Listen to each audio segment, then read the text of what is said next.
Au nom du Père et du Fils et du Saint-Esprit. Amen. Viens, Esprit Saint, viens en nos cœurs. Esprit aux 7 dons, le doigt de la droite du Père, Esprit de vérité, promis, toi qui inspires nos paroles. Évangile de Jésus-Christ selon saint Marc. En ce temps-là, les apôtres se réunirent auprès de Jésus et lui annonçaient tout ce qu'ils avaient fait et enseigné. Il leur dit, « Venez à l'écart dans un endroit désert et reposez-vous un peu. » De fait, ceux qui arrivaient et ceux qui partaient étaient nombreux, et l'on n'avait même pas le temps de manger.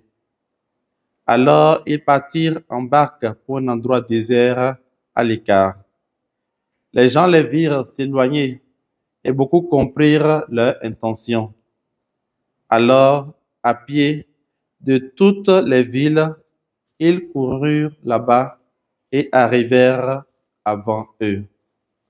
En débarquant, Jésus vit une grande foule. Il fut saisi de compassion envers eux parce qu'ils étaient comme des brebis sans berger. Alors, il se mit à les enseigner longuement. Acclamons la parole du Seigneur. Louange à toi, Seigneur Jésus. Bien-aimés dans le Seigneur, nous sommes aujourd'hui le samedi 8 février 2025 et nous bénissons le Seigneur pour ses bienfaits dans nos vies.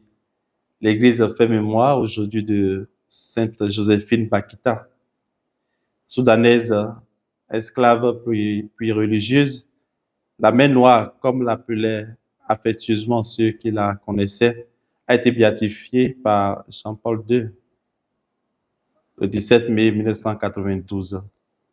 Elle a été déclarée sainte le 1er octobre 2000. Dans l'évangile de ce jour, nous voyons les apôtres qui sont de retour de leur mission. Alors, un repos mérité s'impose. Jésus les invite à se mettre à l'écart.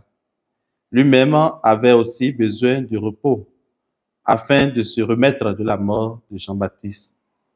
Mais la foule était là comme des brebis sans berger et assoiffée de la bonne nouvelle. Il fut pris de compassion envers elles et se met à les instruire longuement.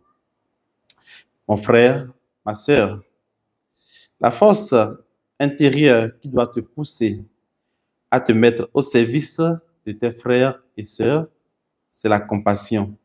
La compassion qui est l'expression de l'amour de Dieu.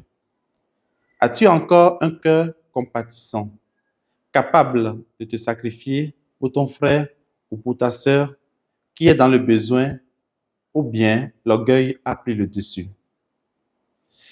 Puisse Sainte Joséphine Bakita, dont nous faisons mémoire aujourd'hui, intercéder pour nous et que le Seigneur vous comble de sa bénédiction. Au nom du Père et du Fils et du Saint-Esprit. Amen.